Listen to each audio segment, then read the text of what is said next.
সকালবেলাতে মা আর বাবা গুরুদেবের বাড়ি আগেই চলে যাচ্ছে, কেননা বাবা মা বাজার করে নিয়ে গেলে সেখানে রান্না হবে।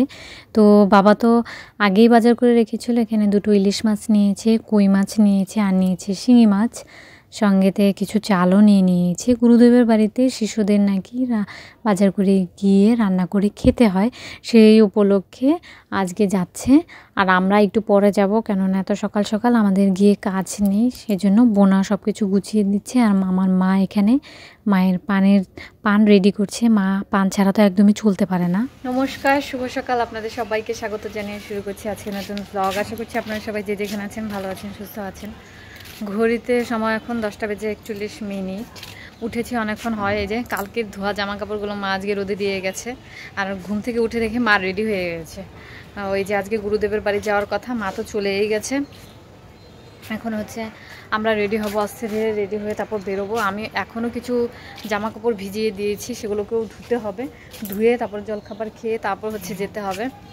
এটা আমার মায়ের, তো এই যে এর জামা কাপড় সব ভিজিয়ে দেওয়া হয়েছে তুই একটা বাদে, সেই জন্যই সে জামা কাপড় পরতে পারছে না। আর এর ইউনিফর্ম নাকি ভিজিয়ে দেওয়া হয়েছে। আজকে ইউনিফর্মের জামাটা ভিজিয়ে দিয়েছে।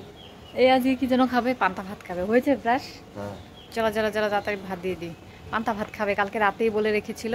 তো একে পান্তা ভাত দেবো। আমি হচ্ছে স্নান করব, চুলে একটুখানি তেলও দিয়েছি, শ্যাম্পু করে নেবো এখন। আর এর জামা কাপড়গুলো ধুতে না জানে কতক্ষণ সময় লাগে। বাবারা তো সেই কখনই পৌঁছে গেছে গুরুদেবের বাড়ি, পৌঁছে গিয়ে তারপর হচ্ছে ফোন করেছে। আর আজকের ওয়েদারটা এই রোদ উঠছে তো আবার মেঘলা হয়ে যাচ্ছে, খুব বাজে ওয়েদার। জামা কাপড় এতগুলো ভিজালাম, এগুলো কি করে শুকাবে সেটাই আমি ভাবছি। চলো খেতে দিয়ে দিই। আজকে এই যে খাচ্ছে হচ্ছে পান্তা ইলিশ আর হচ্ছে সঙ্গে দুটো ডিম, ইলিশ মাছের ডিম। হ্যাঁ কে বলো কিরাম। আর এরা যে হঠাৎ মন চাইলো, কালকে রাতে ভাত রান্না করেছে, বলেছে ভাত খাবে না, সকালবেলা নাকি পান্তায় ভাত খাবে, সেজন্য দেওয়া হয়েছে পান্তা ভাত। কালকে যে দুধে চিতই পিঠা ভিজিয়ে রেখেছিলাম, আজকে দেখা যাচ্ছে ভালোই নরম হয়েছে। এখানে আমি একটু নিয়েছি, ভেঙে গেছে, এতটা নরম হয়েছে। ভালোই করেছে মা এবার চিতই পিঠা। এই জামাটা তো কালকে রেডি করে রেখেছিলাম, এখন এটার ওড়না আর পাজামাটা বের করতে হবে। দেখি আছে হয়তো এখানেই কোথাও, আমার ড্রয়ারে নেই যদিও। ও এই তো পেয়ে গেছি, সামনেই আছে। এটা বোনার এখানে ছিল, এটা বের করে নিয়ে নিই।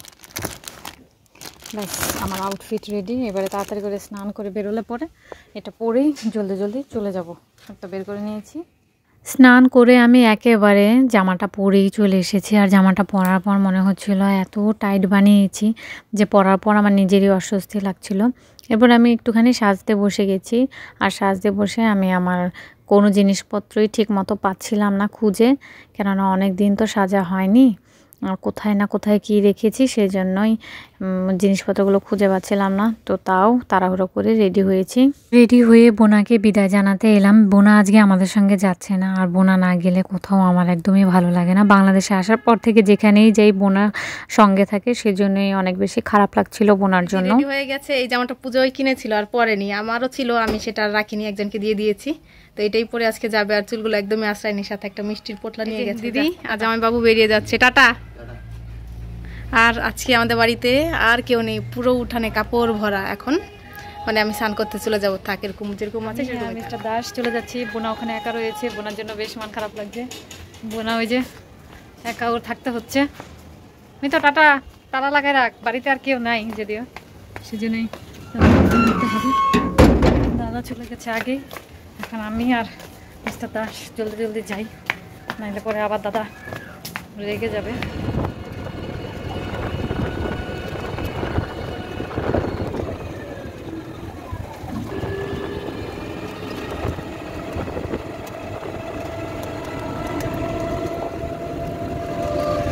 চলে এসেছি আমরা গুরুদেবের বাড়িতে। আর এখানে আসার পর আমার একদমই ভিডিও করার কথা মনে ছিল না। জোরজবস্তি নিয়ে নিচ্ছি, আমরা বাড়ি ফিরে যাচ্ছি। কামলার মতো দেখা যায়।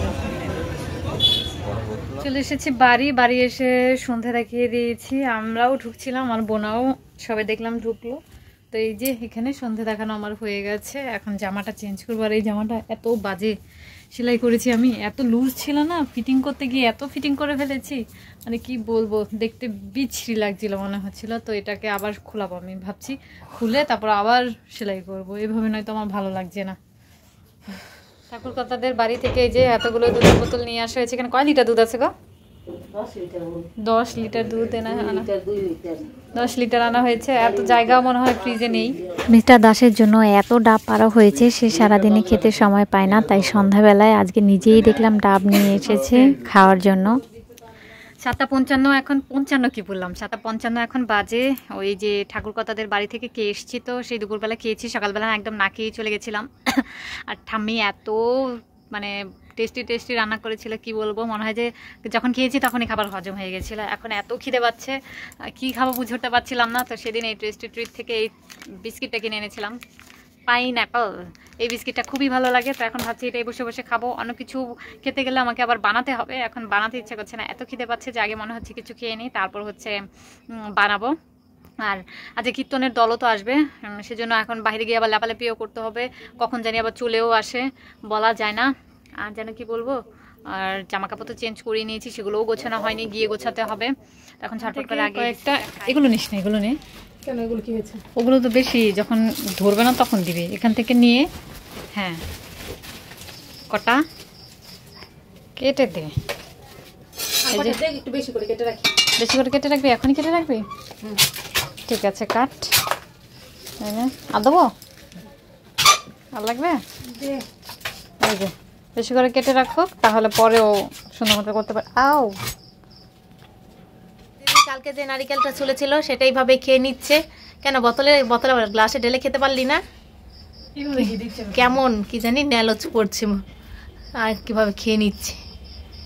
না, কীর্তন আসবে বলে, কীর্তনের দল আর কি আসবে বলে এই জায়গাটাকে একটু ঝাড়ু দিয়ে ও নিচ্ছে। আজকে মা তো ছিল না, তাই ঝাড়ু দিতে পারেনি, আর আমার তখন খেয়াল ছিল না, আর সময়ও পাইনি, তার জন্য ভাবলাম এখন একটু ঝাড়ু দিয়ে দিই। বেশি তো দিতে হবে না, হালকা একটু সাইড করে দিলাম পাতাগুলো।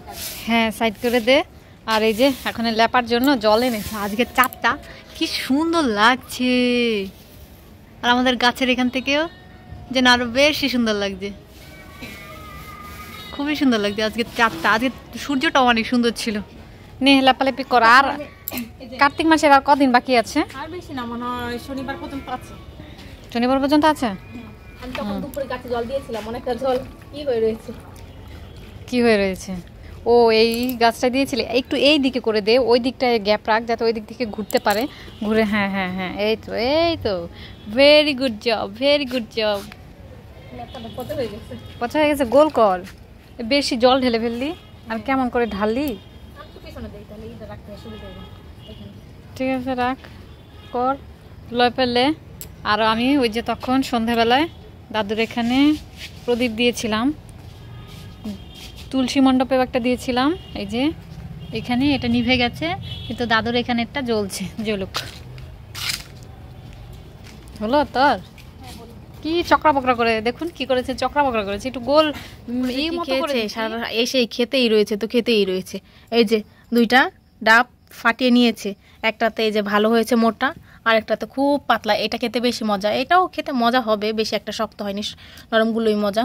আর কিভাবে খাচ্ছে, এটা দিয়ে ডাবের পুডিং বানালে। কোনটা দিয়ে? এটা দিয়ে, এটা দিয়ে পুডিং বানালে হেব্বি মজা হবে। আচ্ছা, তুই পুডিং বানাতে চাস তো বানাগা, একা বানাগা। আমি না বানালে কিচ্ছু বানাবে না, আমাকে দিয়ে শুধু খাটাবে। মিথ্যা কথা কম বল, আমাকে দিয়েই তো কাটাস। আয় বানাই না, পারবো না। শ্বাসটা দেখে আমার এখন নারকেলের পুডিং বানাতে ইচ্ছে করছে। আর পুডিং বানানোর জন্য আগার পাউডার লাগবে, সেটা আমি এখন বাজারে যাচ্ছি আনতে, দিয়ে তারপর ঘরে বসে এখন নারকেলের একটা পুডিং বানিয়ে নেব। তো কীভাবে বানাতে হয় জানি না, একটু ইউটিউব দেখে রেসিপিটা দেখে নেব, তাহলেই হয়ে যাবে। ও, নারকেলের জল লাগে তো? হ্যাঁ, নারকেলের জল ওই যে ওখানে আছে তো ভাঙা, নারকেলের জল নিয়ে এসে গেছি। আগার পাউডার এইটুকু 20 গ্রাম জিনিসটার দাম নিয়েছে 100 টাকা। এটা দিয়ে এখন বানাবো।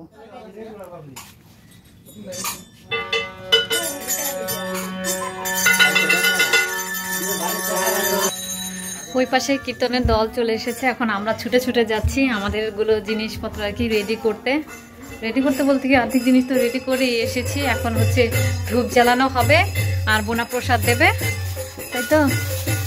এখনো কিছুই রেডি করিস নি, দেখা যাচ্ছে কত ঠান্ডা আছে।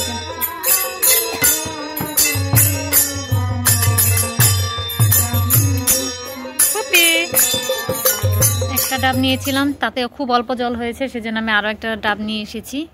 ডাব তো কেটে নিয়েছি, এখন ডাব থেকে জল বের করার পালা। আর ডাবের থেকে মাত্র এই একটা গ্লাসই জল বের হয়েছে, এখন আমি বাকি জলের সঙ্গে মিশিয়ে নেব। আর এখান থেকে ভাবছি যে ডাবের যে শাঁস, নরম শাঁস, সেটা খেয়ে নেব, আর শক্ত যে শাঁসটা আছে এটা আমি পুডিংয়ে ব্যবহার করব। আর এখানে আমি একটা হাঁড়ি নিয়ে নিয়েছি, আর সেই সঙ্গে শক্ত যে ডাব ছিল সেটাকে কেটেও নিয়েছি। আর এখন ডাবের জলে আমি কিছুটা চিনি মিশিয়ে দেব, কেননা ডাবের জলটা খুব বেশি মিষ্টি ছিল না, সেজন্য আমি হালকা কিছুটা চিনি মিশিয়ে বানানোর জন্য সবকিছু রেডি করে নিয়েছি। আর এখানে জালও বসিয়ে দিয়েছি, এটা আমি শর্টসে খুব ভালো করে দেখাচ্ছি। এখানে আমার পুডিং বানানো, এটা প্রায় জমে গেছে। আর এটা এখন ঠান্ডা হয়নি, তো ঠান্ডা হলে তারপর জমবে, তারপর আমি দুটো ফ্রিজে ঢুকিয়ে দেবো। আর এটা হচ্ছে কালকে যখন কীর্তনের দল আসবে তখন আমি এটা তুলে দেব, ঠিক করেছি। এটা এখন রেখে দিই এক সাইডে করে, এই এক সাইড করে রাখলে হবে না, ফ্রিজে রাখতে হবে।